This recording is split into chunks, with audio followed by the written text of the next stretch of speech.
Cet épisode commence avec la famille Noriega en réunion avec les experts. Isabella l'accuse d'avoir ensorcelé Alejandro. Sofia répond qu'elle ne permettra pas qu'on lui parle ainsi et qu'Alejandro l'a épousée par amour. Ce qui énerve Isabella, s'approchant pour frapper Sofia, mais on la retient.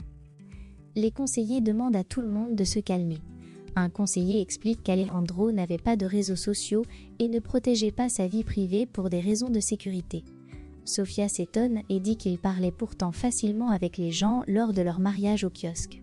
Elle précise qu'elle travaille dans un kiosque de plage avec sa sœur et son père, à La Paz, et qu'elle devait y vivre avec Alejandro. Tout le monde est choqué. Le conseiller conclut qu'il est préférable que Sofia reste avec la famille et que la relation d'Alejandro avec Isabella soit officiellement niée. Isabella proteste, disant que la famille et les amis savaient qu'ils sortaient ensemble. Vanessa confirme que c'était vrai. Le conseiller répond que dans ce genre de situation, l'image de l'entreprise prime sur les relations personnelles. Les experts proposent de faire circuler la version selon laquelle Sofia est connue de la famille depuis longtemps et fait partie intégrante du clan Noriega. Ils ajoutent que personne ne devra faire de déclaration publique et que toutes les informations passeront par des communiqués officiels.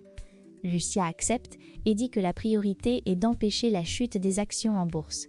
Tous acquiescent et s'engagent à suivre les consignes à la lettre. À La Paz, le médecin dit à Alejandro que son état est stable, mais qu'il doit continuer à être sous médication. Alejandro demande quand il pourra retourner à Los Cabos. Le médecin répond qu'il n'y a pas d'ambulance disponible et que la route est dangereuse et qu'il devra passer la nuit sur place. Alejandro insiste pour partir, mais le médecin refuse et lui rappelle que ses blessures sont graves et que sa survie tient du miracle. Il dit qu'il va lui administrer un calmant et lui conseille de se reposer. Chez les Noriega, Hugo, le majordome, se présente à Sofia et à sa sœur Rebecca. Il leur dit qu'il est à leur disposition pour tout ce dont elles auront besoin. Lucia leur souhaite de se reposer et ajoute qu'elles peuvent demander n'importe quoi au personnel. Sofia remercie, mais avoue qu'elle préférerait rentrer à La Paz pour vivre son deuil. Lucia lui répond qu'elle comprend, mais qu'ici aussi, c'est sa famille désormais. Elle lui demande de rester au moins jusqu'à ce que la situation de l'entreprise soit réglée. Sofia explique qu'elle n'a rien laissé à La Paz, à part un mot pour son père qui est seul. Lucia lui assure qu'elle ne manquera de rien et qu'elle peut appeler son père quand elle le souhaite. Rebecca encourage Sofia à rester et à prendre les choses jour après jour. Lucia demande à Hugo de les accompagner à leur chambre et de veiller à ce qu'elles aient tout le nécessaire. Pendant ce temps, Isabella, bouleversée, dit que tout cela est un mensonge et qu'Alejandro n'aurait jamais été avec une femme comme Sofia. Vanessa tente de la calmer et lui dit que cette situation est temporaire. Isabella refuse d'accepter que cette relation soit rendue publique. Vanessa lui demande de faire cet effort par amitié, promettant que la vérité sera révélée plus tard. Dans leur chambre, Rebecca remarque qu'on leur a prêté des vêtements et même des pyjamas. Sofia demande à Rebecca d'éteindre la lumière, elle dit qu'elle a besoin de réfléchir pour tenter d'oublier un peu ce qu'elle vit. Incapable de dormir, Rebecca décide d'aller chercher quelque chose à manger. Quelques secondes après, Eduardo entre dans la chambre. Sofia est effrayée, elle veut crier, mais Eduardo l'en empêche. Au salon, Rebecca croise Hugo et lui dit qu'elle a très faim après avoir vu l'immense cuisine. Elle lui demande de lui préparer de la viande et un dessert généreux avec du chocolat et de la glace comme à la TV. Hugo accepte et propose de servir dans la salle à manger, mais Rebecca préfère manger sur place. Elle lui demande aussi un chargeur pour son téléphone. Restée seule, Sofia est avec Eduardo. Elle lui dit qu'elle a toujours senti dans son cœur qu'il était en vie. Elle l'embrasse, puis lui demande pourquoi il lui a caché sa famille et tant de choses. Alejandro lui répond qu'il lui dira toute la vérité et lui demande de ne jamais douter de son amour. Alejandro explique que celui qui est mort dans l'accident est Alejandro Noriega, mais que son véritable nom à lui est Eduardo Torres, le frère d'Alejandro. Pendant ce temps, Rebecca est en train de manger sa viande, elle l'apprécie beaucoup. Près d'elle, il y a une servante. Au même moment, Ernesto, Vanessa et Isabella viennent la trouver en train de manger. Ils se mettent à se moquer d'elle, disant qu'elle n'a jamais mangé une telle viande. Isabella lui dit alors que c'est la seule raison pour laquelle elle et sa sœur s'accrochent à Alejandro. Elles veulent juste sortir de la pauvreté. Mais Rebecca ne se laisse pas faire. Elle dit, tout en dévisageant Isabella, que si Alejandro a épousé sa sœur, c'est parce qu'il a trouvé en elle quelque chose que visiblement elle n'a pas. À côté, Sofia est sous le choc et lui demande comment tout cela est possible. Eduardo commence à raconter son passé, une enfance difficile, une vie marquée par les humiliations de son frère et le sentiment que tout ce que possédait Alejandro lui appartenait en réalité. Eduardo affirme que la seule chose positive de sa vie a été Sofia et qu'il a fait tout cela pour eux deux. Il lui dit qu'Alejandro avait reçu des menaces de mort et qu'il était condamné tôt ou tard. Il ajoute que, mariée à Alejandro, Sofia est désormais l'héritière de toute la fortune. Rebecca continue de manger, Ernesto lui propose de lui servir un verre de vin. Vanessa veut l'interrompre, mais Isabella lui demande de laisser Ernesto la servir et explique qu'ils pourront voir à quel point elle aime l'argent. Rebecca s'indigne et dit que sa sœur et elle n'étaient au courant de rien. Alejandro ne leur avait rien dit sur sa famille ou sa richesse. Au même moment, Lucia est en train de les écouter en cachette. Vanessa demande alors comment elles ont fait pour le croire, parce qu'Alejandro a quelque chose qu'elles n'ont pas, de la classe. Lucia les interrompt et leur dit qu'elle est tellement déçue de leur comportement en une période aussi triste et leur demande d'arrêter de se comporter de la sorte. Rebecca, gênée, décide de s'en aller. Sofia l'accuse de l'avoir manipulée et utilisée. Eduardo lui demande de l'aider à faire croire que son mariage avec Alejandro est réel. Sofia refuse et dit qu'elle l'a trahi. Elle affirme qu'elle ne s'est jamais mariée pour l'argent et que s'il l'avait vraiment aimée, il ne lui aurait pas menti. Eduardo insiste disant qu'il voulait lui offrir une vie meilleure. Sofia, en larmes, jette son alliance et lui dit qu'elle ne veut plus rien de lui et qu'elle se sent utilisée et détruite. Pendant ces temps, Lucia dit ensuite qu'Isabella et Vanessa lui avaient promis de respecter Sofia et sa sœur, mais que ce qu'elle a vu l'a déplu. Elle dit ensuite que ça doit être l'une des raisons pour lesquelles Alejandro l'a épousée. Ces mots blessent un peu Isabella. Elle lui rappelle alors qu'Alejandro et elle sortaient ensemble. Lucia lui répond qu'elle comprend, mais qu'elle ne sait pas pourquoi les intentions d'Alejandro ont autant changé. Elle leur dit alors qu'ils devront traiter Sofia et sa sœur comme des membres de la famille. Sofia dit qu'elle ne veut plus rien avoir avec lui, qu'elle ne veut plus être auprès de lui. Elle ajoute qu'il est un manipulateur, qu'il a détruit les sentiments qu'elle avait. Eduardo lui dit qu'elle n'a pas d'autre option, elle doit accepter de l'aider à faire croire que son mariage avec Alejandro est réel. Sofia, en larmes, jette son alliance et lui dit qu'elle ne veut plus rien de lui et qu'elle se sent utilisée et détruite. Eduardo dit ensuite qu'avec certaines preuves, il serait possible de démontrer que tout a été planifié. Il rappelle à Sofia que dans cette maison, le pouvoir et l'argent dominent tout et qu'elle doit réfléchir avant de prendre une décision. Pendant ce temps, Isabella dit à Vanessa qu'elle restera pour soutenir la famille, même si elle n'a pas confiance en Sofia et sa sœur. Isabella lui conseille de consulter un avocat afin de se protéger si elle tente de prendre ce qui lui revient. Vanessa affirme qu'elle ne les laissera pas gagner. Sofia traite Eduardo de monstre et l'accuse d'avoir détruit son père. Eduardo répond froidement que les preuves montrent que c'est son père à elle qui est impliqué.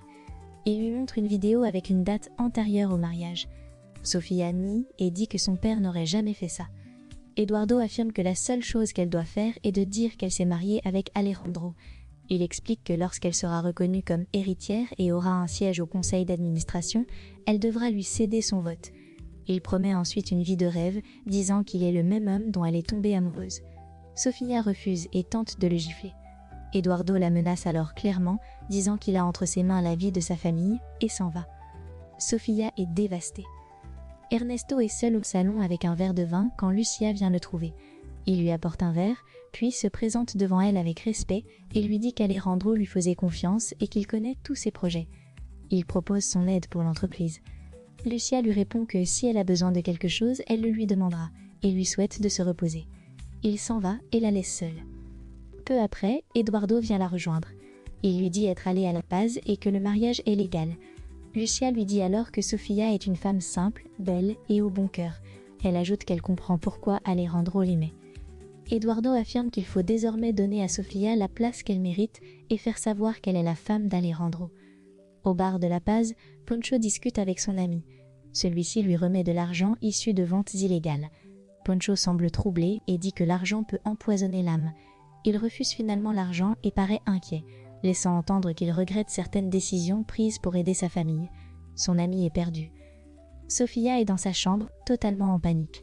Elle essaie d'appeler son père, mais elle tombe sur sa messagerie. Rebecca trouve Sofia bouleversée.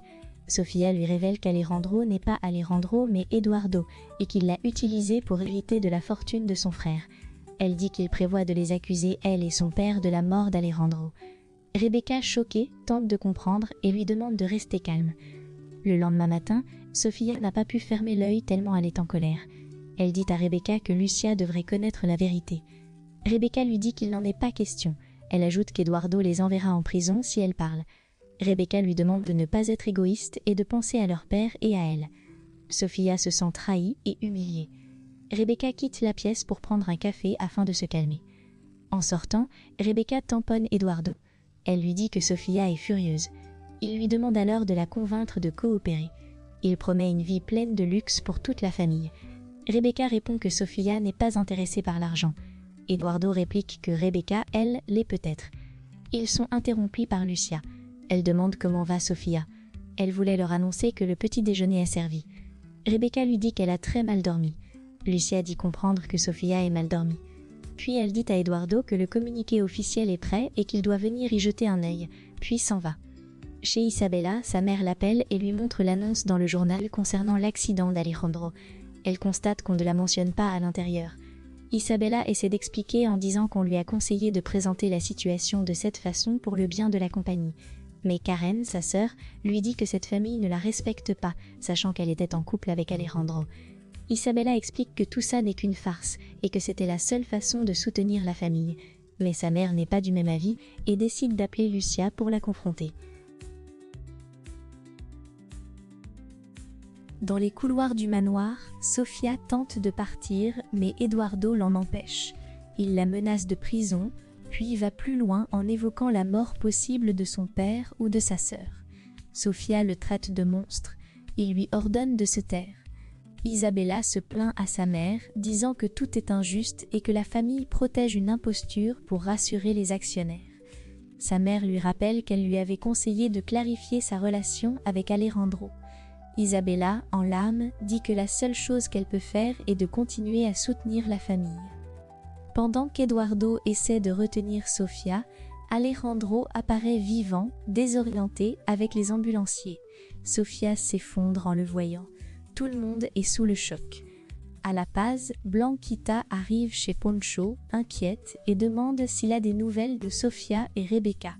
Elle explique qu'elle les appelle, mais que leur téléphone ne passe pas. Poncho essaie de la rassurer en disant qu'il n'y a aucun problème. Quand Sofia revient à elle, elle est toujours sous le choc.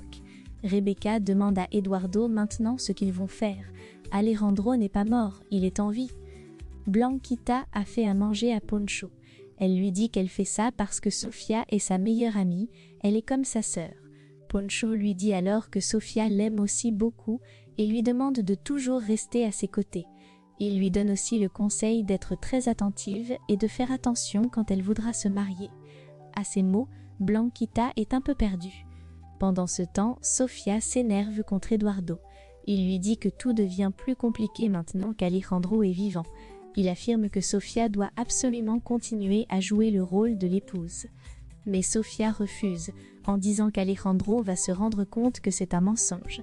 Eduardo la rassure en disant que non, il ne se souvient pas de grand-chose vu son état. Mais Sofia ne veut rien entendre. Rebecca essaie de la convaincre en disant qu'elles n'ont pas d'autre option. Sofia finit par céder. À l'hôpital, le médecin explique à Lucia et Vanessa qu'Alejandro souffre d'amnésie partielle et ne se souvient pas du jour de l'accident. Il confirme que l'état d'Alejandro est stable, mais que sa mémoire reste fragile. Les deux femmes sont rassurées et s'en vont. Peu après, Alan vient le voir. Il lui dit être tellement content qu'il soit en vie. Alejandro lui dit qu'il est confus, qu'il ne comprend pas tout et lui demande ce qui s'est passé. Il s'inquiète pour les autres passagers. Alan lui dit que tous sont morts. Alan explique qu'il se rendait au Mexique pour des affaires quand l'accident a eu lieu. Il lui annonce que sa femme Sofia arrive. Alejandro est surpris. Eduardo est au téléphone. Il est rejoint par Rebecca qui lui dit que Sofia ne veut vraiment pas le faire. Elle aurait pu accepter si Alejandro était toujours prétendument mort, mais maintenant qu'il est en vie, ce sera beaucoup plus difficile de la convaincre. Eduardo lui demande de faire le maximum tout en pensant à tout ce qu'elle pourrait obtenir après. À l'hôpital, Alejandro dit que c'est impossible. il ne se souvient pas s'être marié. Alan lui dit qu'il est normal qu'il ne se souvienne pas encore de tout et lui demande de se calmer. Alejandro dit alors qu'il veut la voir pour mieux comprendre la situation. Ernesto et Vanessa sont dans la salle d'attente. Il lui demande pourquoi Eduardo n'est pas encore arrivé. Vanessa lui dit que peut-être il est toujours en train de s'occuper de celle qui fait le drame. Ernesto lui dit qu'elle s'appelle Sofia et lui demande pourquoi elle n'arrive pas à passer au-dessus. Puis il dit qu'il trouve Eduardo assez attentionné avec Sofia. Vanessa lui répond que c'est parce qu'il sait que si quelque chose arrive à Alejandro, ce sera elle son héritière et il veut être dans ses bonnes grâces. Puis elle se souvient ne pas avoir prévenu Isabella et va le faire. Dans sa chambre, Sofia essaie de joindre son père mais elle n'y arrive pas. Rebecca et Eduardo viennent la voir et lui demandent d'aller à l'hôpital, mais elle refuse, disant qu'il ne fait tout ça que pour son profit. Rebecca lui dit que non et lui demande de le faire pour elle et pour leur père. Lucia est bouleversée. Alejandro dit qu'il est heureux de la voir et qu'il est désolé s'il ne se souvient pas de tout. Lucia explique que l'amnésie est temporaire. Puis elle dit que Sofia lui semble être une femme simple et au bon cœur, mais se demande pourquoi il ne l'a pas présentée. Alejandro est perdu. Alvaro arrive chez les Noriega. Eduardo lui demande pourquoi Alejandro n'est pas mort. Alvaro lui dit qu'il est sûr d'avoir bien fait son travail. Eduardo lui dit que visiblement, non. Il ajoute que Sofia n'est pas si facile à manipuler qu'il le pensait. Eduardo lui dit qu'ils doivent trouver une solution à ce problème, et très vite, puis il congédie Alvaro. À l'hôtel, Isabella annonce à Karen qu'Alejandro est vivant. Isabella est bouleversée et dit qu'elle doit aller le voir pour obtenir des explications. Karen tente de la calmer et lui rappelle que Sofia est légalement son épouse. Dans les couloirs de l'hôpital, Lucia dit à Sofia qu'elle peut aller voir Alejandro, que cela lui fera peut-être du bien. Sofia les laisse. Puis Eduardo demande à sa mère ce que le médecin a dit. Lucia lui explique qu'il a dit que l'état d'Alejandro est stable, mais que sa mémoire est fragile et qu'il ne se souvient pas du jour de l'accident, par exemple. Sofia entre dans la chambre d'Alejandro. Ils se regardent, leurs regards sont lourds et silencieux.